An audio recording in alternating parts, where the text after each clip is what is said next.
What's up, swimmers and swimmers? Sitting down with Doug Wharam, associate head coach and senior coordinator at the Nashville Aquatic Club. Doug, thanks for joining us. We are talking to some club coaches of current Olympians in the lead up to these Paris 2024 Olympic Games. So I'm excited to sit down and chat with you.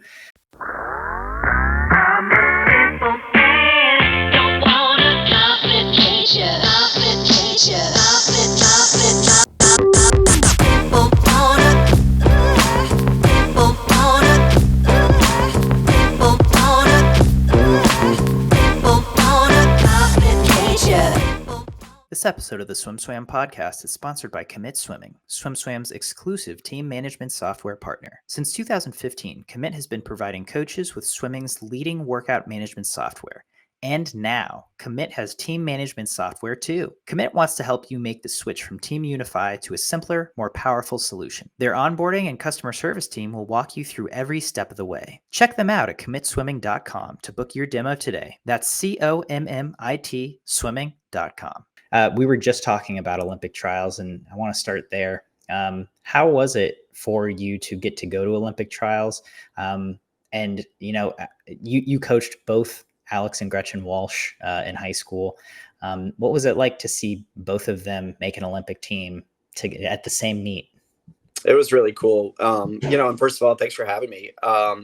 It was a lot of fun, and I will say, Gretchen broke that world record on the second night, I suppose. And I don't know that there's any really like replacing, the interaction you get to have with an athlete who's just done something exceptional like that, or making an Olympic team. We get to celebrate little victories along the way at the club world, but it's crazy when they go ahead and just knock it out of the park and do something like make an Olympic team or set a world record. So it was really cool to be able to experience that with Gretchen. It was really exciting to be able to experience Alex making the team again. It was a long meet for her, and I know that she was getting a little bit antsy towards the end. But for it to work out and to watch them and how hard they've worked for so long, it's just really rewarding. Yeah. I mean, I totally forgot about the world record on night 2, which, it's like I guess it doesn't get much better than that. And it was kind of a funny thing because she breaks a world record and then the next night makes the Olympic team. It's almost like a letdown, right? Because it was such a high, maybe letdown's not the right word, but it was such a high to see that world record get broken. And then, she makes the team and everyone kind of expected it at that point. So it was like, okay, nice. Yeah, it's one of those things where it's like, that was cool, but let's keep the main thing here, right? Which is we got to make the Olympic team. And so she was really excited. And so seeing her after the race, I could tell Todd was really like wanting to make sure she was focused on what was happening, the next night too. And so our message to her, of course, was like, hey, that was cool, but you got one more night to go here. But super exciting. And it was, I guess, it's funny, like maybe I shouldn't judge things this way, but you do sometimes. Like the number of text messages I got when she broke a world record versus the number she got when she made the Olympic team was like, I think people were kind of like, okay, well, we've kind of seen something cool already. And we kind of expected that next step. But yeah, she was super excited, and kudos to her for, really staying focused and being able to get it done the second night, or the third night, I suppose.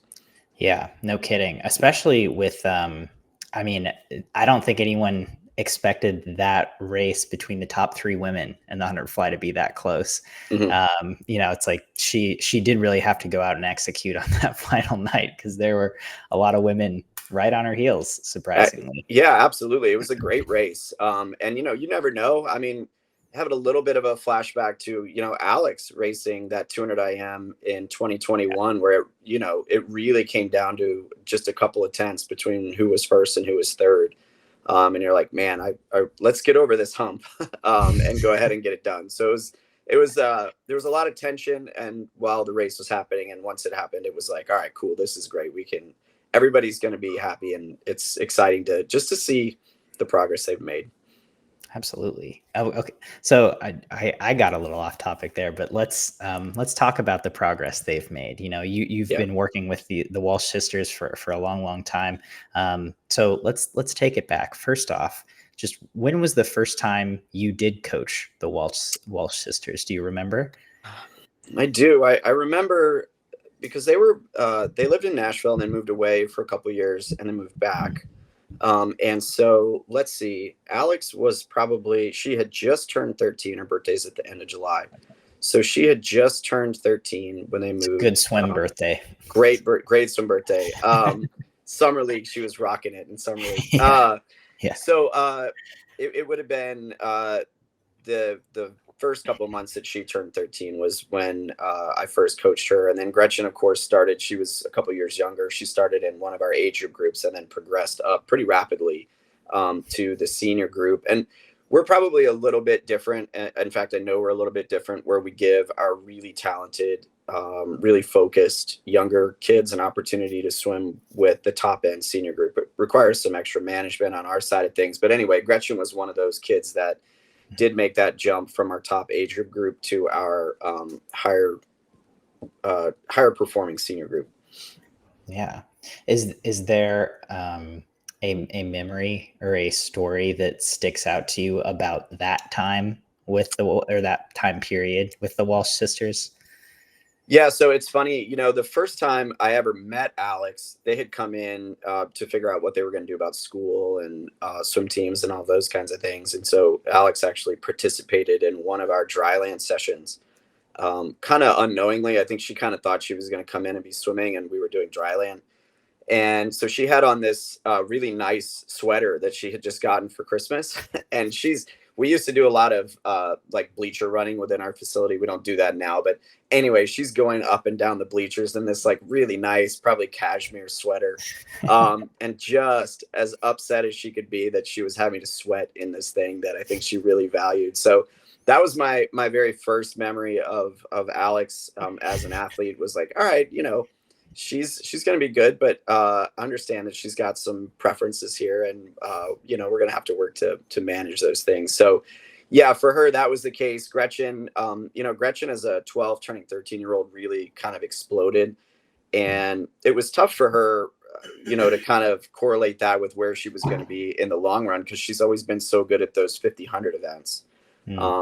So as a 12-year-old, right, she was swimming at the futures meet in the 50 free, and then moved into the senior group, and then was the youngest trials qualifier in 2016 and qualified in the 50. And so, I remember that race. She got out of the water after the race and came over to me, and she's like, hey, that's cool. I made trials this go around, but like, I think next time I really want to make the team. And I knew right away, you're like, okay, like this kid's really got like the next step in mind. And knowing that she was going to be at the edge of the kind of high school, it was like, all right, great. Yeah, let's give it our best run for the Tokyo Olympics. But there's no doubt that you're going to be there in 2024. And we got close in 2021, but not quite there. And she knocked it out of the park. Her and Todd knocked it out of the park this go around. Yeah, that's, I remember being at the 2016 Olympic trials, and I'm sure that we had reported on that, but I don't remember that Gretchen was the youngest qualifier at those 2016 trials, which, yeah, just kind of adds to the legend. Yeah, right. Totally. And an event like the 50 too. And she was nowhere. I mean, I'm not saying she didn't have any business qualifying in 2016, but at least coming into that last chance qualifying opportunity, she had a chance. But I'm pretty sure she qualified out of lane 8 in the 50, and just blew the doors off the thing. And you're like, okay, here we go. Let's rock. And so she's always been that way, just really forward thinking, like, come on, like, what's the next thing here? I'm ready to take that challenge on. Wow. I mean, and that kind of leads to my next question of just what did you see from them right off the bat, or through the years of working with them? You worked with them since they were, tweens, essentially, that made you say, oh yeah, they could do something like qualify for an Olympic team. They're very different. They're very different in terms of their personalities. They're very different in terms of their strengths and weaknesses. And so Alex was really a case of, she was a talented age group swimmer, like a very talented age group swimmer, national age group records and that kind of thing. And what we began to see with Alex over time was that she never had a bad practice. And so for Alex, it became this accumulation of steady work over time. You're always watching a kid in practice, or at least I do as a coach. And I'm like, man, we can be better than that here, right? Or I would leave practice and be talking about it and like, man, I really felt like we should have been able to do X, but we only did Y. And there were a lot of those moments with Alex, but all of a sudden over time, you started to go, holy smokes. Like, yeah, she never exactly did Y and Z, but every day has been an X. Every day has been steady. Every day has been focused. Every day has been really good compared to the average. And so over time, it really started to take shape that like that was going to be Alex's recipe for success long term. And it probably took a season or two to try to figure that out for, as a coach to figure that out. But it really, once it started to kind of build momentum, and she's done exactly that same thing at UVA. I mean, it's just, mind-numbingly efficient at just doing everything well. Gretchen is different, right? She was an exceptional talent. I mean, Alex was too, but like Gretchen was like explosive and this kind of thing. She was always a little bit more up and down in workout.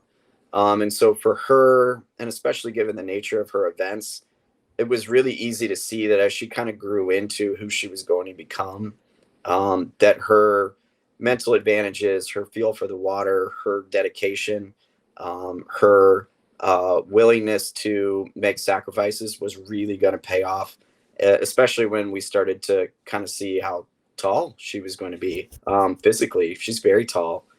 And so Alex had always felt like was kind of this linear progression of her just getting better all the way along the way through the years. And Gretchen did a little more up and down. Not in necessarily a bad way. That's just kind of what their paths look like. So yeah, it was different things for each of those athletes, but ultimately you had this thought in your mind, like, wow, they're probably going to be really good. We just need to make sure we don't mess this up. It's funny because now I'm starting to kind of think back of how we at SwimSwam have documented these and just their past results. It's like I don't know how many people know this, but Alex is a Pan American, I think, champion in the 200 backstroke. Yeah, right? Like, yeah. Her versatility is, she's been on the 800 free relay internationally. Mm-hmm. She, won the 200 backstroke. She almost made the Olympic team in the 200 breaststroke. Mm-hmm. Like, there's NCAA champion in the 200 fly. Yeah, I mean, she swims the 4 IM too. I mean, it's wild. And it's interesting. Alex really had her kind of best early success in things like the 200 back and the 200 breast. And over time, that kind of focus for her shifted towards the 200 IM. That's really where she felt the most comfortable. But yeah, she's always had an amazing ability to be versatile. And as a club, that's one of the things we work to develop with our athletes is, they're versatile. And I think, when you look at our athletes, hopefully that's one of the things that people take away.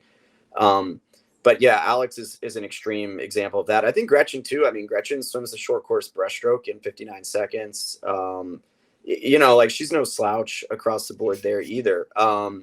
World record holder in the fly, swims the freestyle events. But yeah, for sure, Alex, it's funny that 200 backstroke at Pan Ams, I was on the coaching staff for that meet, and it was, oh my gosh, was it long? It was a long meet. And the village was about 55 minutes from the pool on a shuttle bus going through town. Oh, wow. Oh man, it was a long trip. And so it was funny that we kind of had the 200 IM circled at that meet as the event where what we were trying to do was break the world junior record, which I think at the time was maybe 209.1 in the IM. Well, anyway, the 200 back was early in the meet. which was the other event that she qualified for. And I think she went 2:08.6 in the 200 back at that meet. And just, Alex really hates to lose. It's definitely like one of her traits that she exhibited early on, was she hated to lose. And the 200 back was a perfect example of that, like coming off that last wall and just hitting the hammer, and finishing the race really well. And she won. And so we're like, dang, okay, we went 2:08, the backstroke, like we're ready to go in this IM. And like 6 days later, after 1 hour bus rides each way, twice a day, it's all she could do.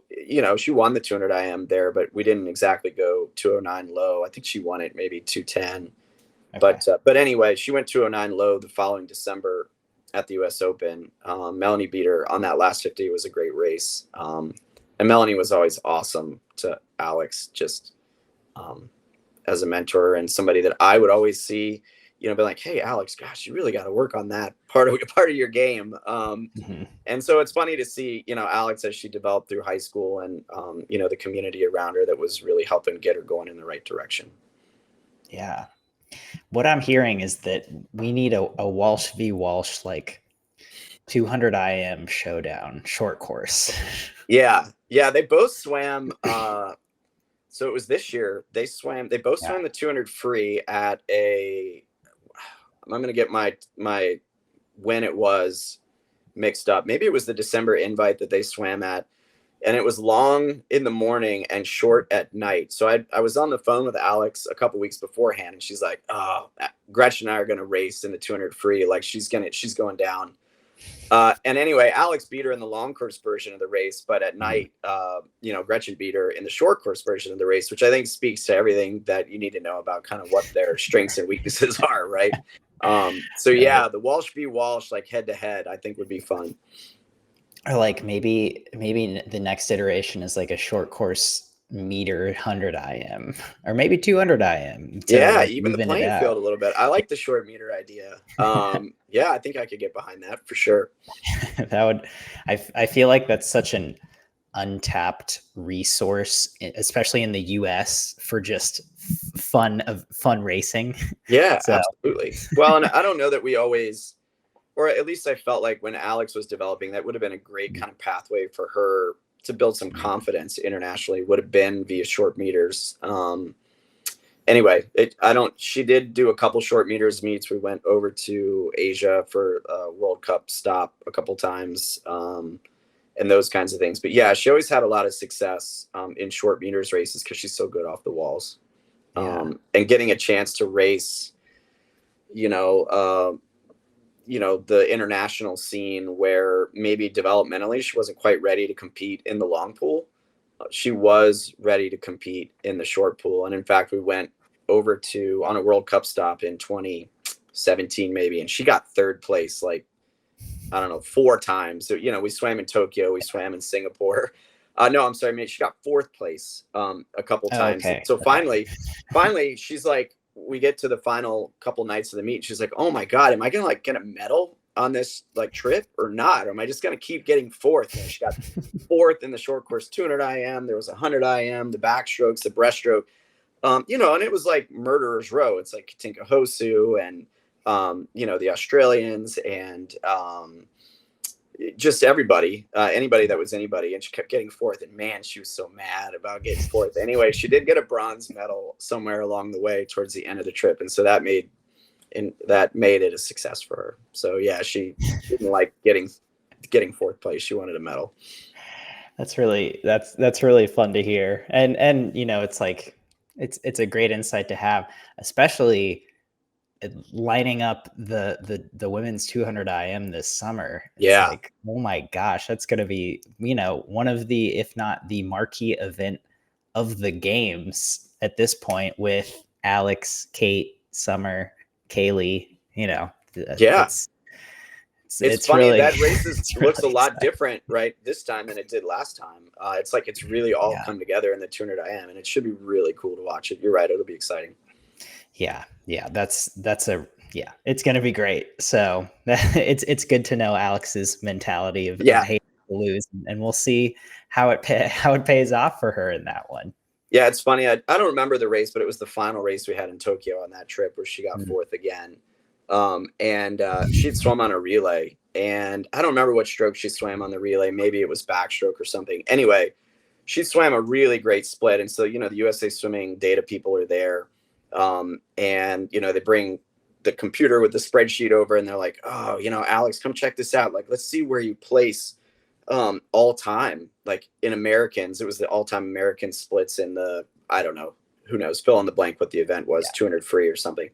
Anyway, and so the data person scrolling through the screen, she's like, Alex, oh my gosh, that's the 4th fastest split of all time. And I'm like, oh, could we just pick any other number like other than 4th? So it got an eye roll and kind of a quick exit to the warm down pool. But yeah, we were squarely 4th on a lot of that trip. You know what? It's this is why developmental years happen, right? It's yes, like you got to go through the trenches before you make it out. Yep. That's so funny. So you as a coach, I'm wondering what you took away from just getting to work with both Walsh sisters and help them develop into step by step. From junior teams to traveling to World Cups to even sectional meets, I'm sure. And then, all the way up to Olympic trials. Like, what do you feel like you took away as a coach from that experience? So much. And kind of like I said earlier, with each of the kids, it's been different. With Alex, I always say that if I had coached Alex, like at the beginning of my career, she probably wouldn't still be swimming, because I needed to have enough maturity to kind of meet Alex where she was along the way. Alex, I always joke with her, like, she's one of the slowest moving humans ever. She doesn't walk that fast. Like, you always knew it was time for practice to start because Alex was coming in the door. We were overseas on one of these trips, and we're walking to the pool, and we got about, I don't know, 10 or 15 minutes into our walk, and she goes, oh, I forgot my bag.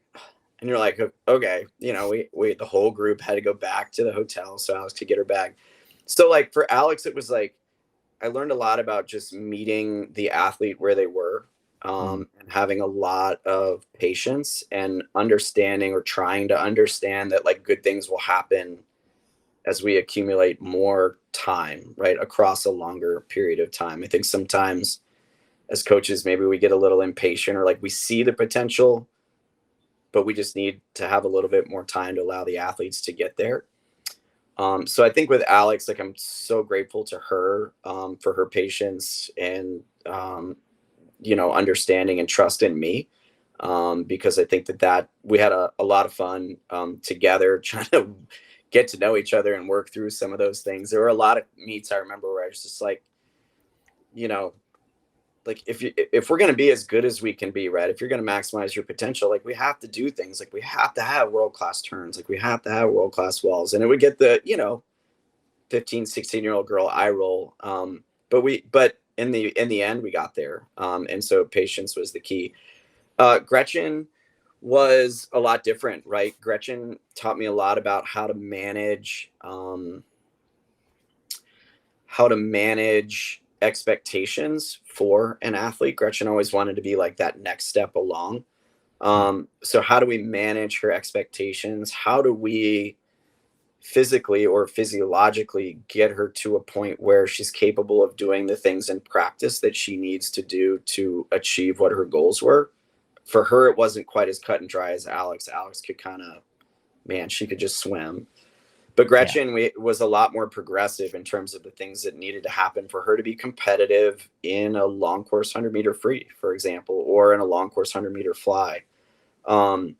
And so, with Gretchen, it was a lot more learning about how to manage expectations, how to make sure, we're taking a good long-term view of how we can develop her skills, develop her swimming in the pool, I guess is the best way to put it, the things that she's capable of doing in training, so that the end result got what she was after. Yeah.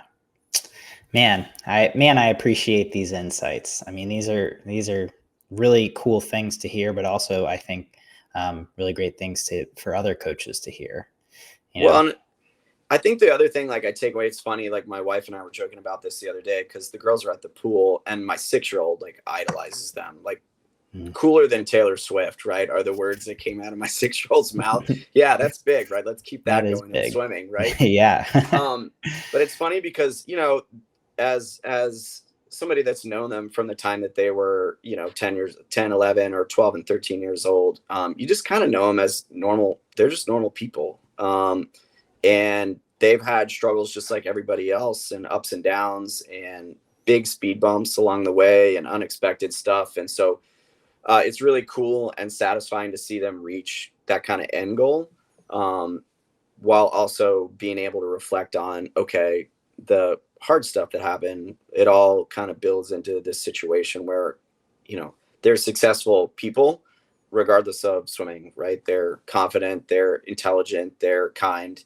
And their parents, obviously, nice job to them. I always tell them they should write a book about how to raise Olympic children, because they were fantastic swim parents. I mean, we could talk about this forever, but they were out of our business.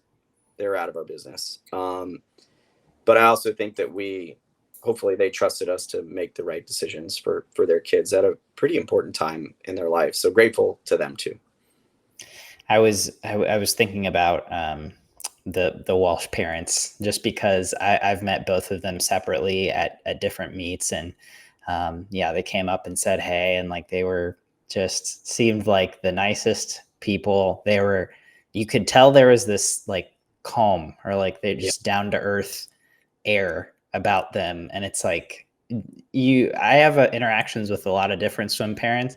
I coached club for over a decade, so I interacted with a lot of swim parents, and there's obviously the spectrum, but it's like when you meet someone and have a small interaction with them, you can kind of see like, oh, this is why your kid is this way. And like with the Walshes, it's like, I get it. Yeah. I mean, they were super great. I mean, like I said, they were totally out of our business. They were out of the coach athlete relationship. The only time, and obviously we had a great relationship with them. Glennis, as the swim mom in the family, was fantastic. I mean, I would get a phone call maybe every couple months. It was like, hey, look, I think the girls are at a spot where like we've kind of like we need a little bit of a break. We're going to go out of town for 3 days. Other than that, they didn't miss practice. They did everything that they were supposed to do. And so I thought they did a really good job managing like that stuff that they might see at home that we wouldn't see at practice, because they were so consistent at practice. Just hey, look, they probably had enough. This would be a good time to get away for a long weekend. And they managed it incredibly well.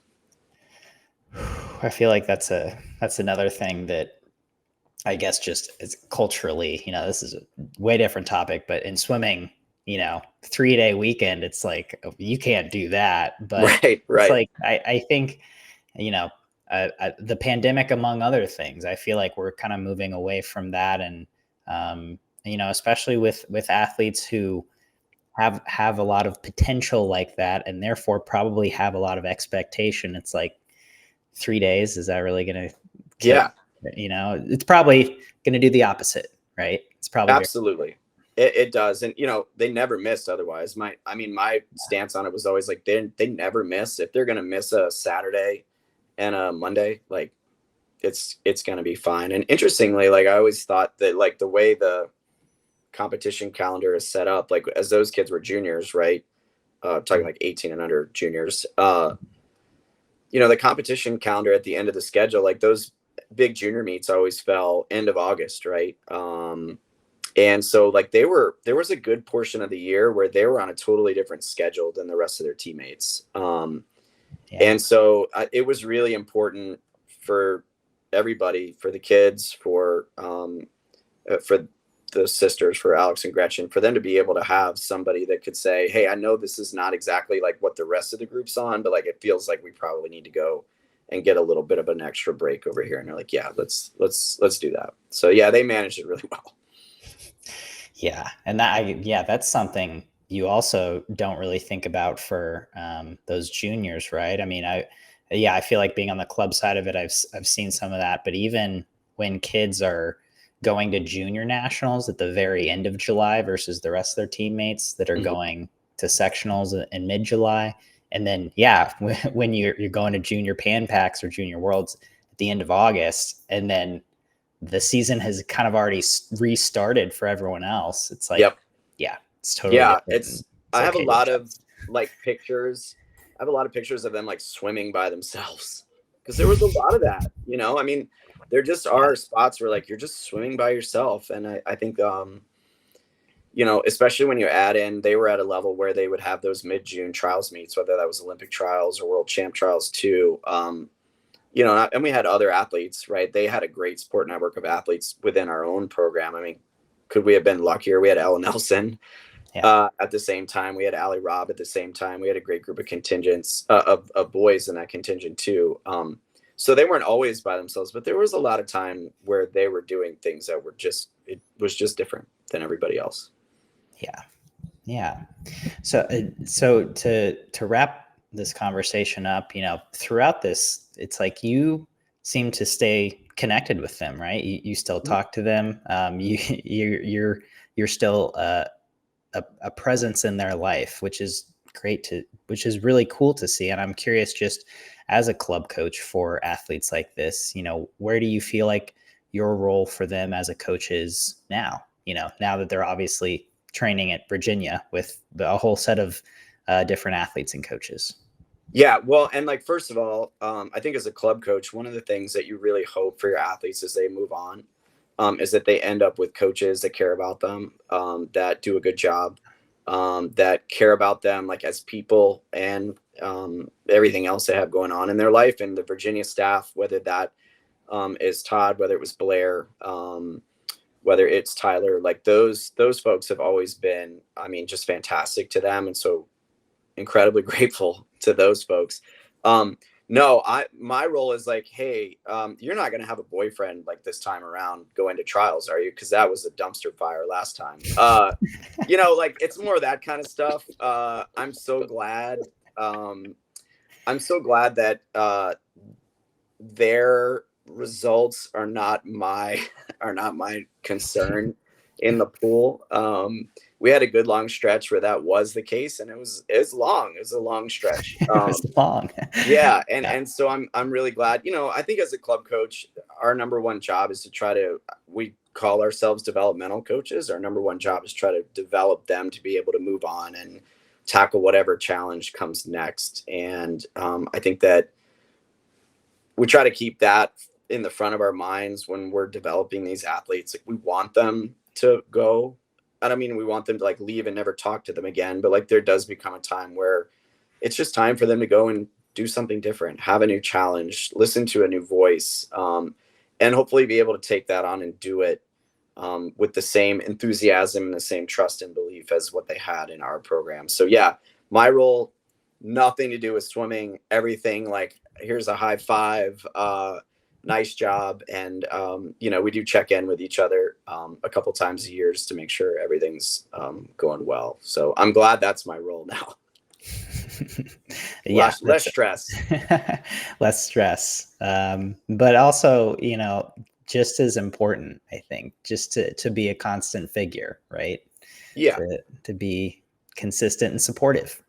Yeah, absolutely. And like, you know, I don't coach them. I don't want to coach them. I don't want to give them, you know, I've always felt very fortunate. Like Todd would pick up the phone and call and like bounce ideas. And I'm not like overplaying my role in their college success, like at all.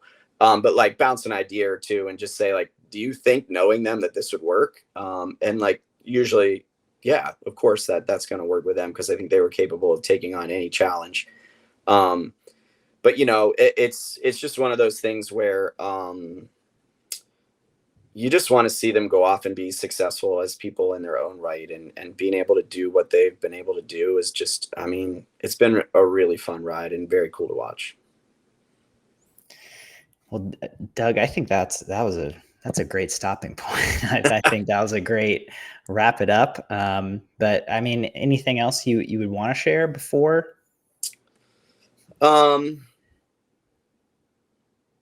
I think probably the biggest lesson that I learned, like if I had it all to do over again, Somebody asked me this question recently, which I kind of put it in the top of my head. Like, if I had it all to do over again, like, I think I would have celebrated some of the little successes a little bit more. You know, it's easy to kind of get lost in like this perspective, like this athlete's going to be really good, or this is a really good outcome. And I kind of wish that, you know, you kind of take it for granted that like, you're going to win a gold medal at the Pan Am Games in the fill in the blank event, right? That was the goal. And of course that happened. And we did celebrate, but there are some of those little moments along the way where I'm like, dang, you know, we should have made a bigger deal out of that. That should have been cooler. But yeah, no, it's been a great ride, and we still have, you know, kids that we're getting to do that with now. So it's a great job. It's a lot of fun, and they've been great ambassadors for our team. Rocking the Nat Caps at trials. Gosh, what more could you ask for? So yeah, it's been awesome. Like I said, an incredibly fun ride. Okay, I think that's a great ending. You've been listening to the Swim Swam podcast. Stay tuned for new episodes every week. You can take Swim Swam podcast on the go by subscribing on your favorite podcast platform. Look for links in the description below, and be sure to subscribe to our YouTube channel for more videos as well.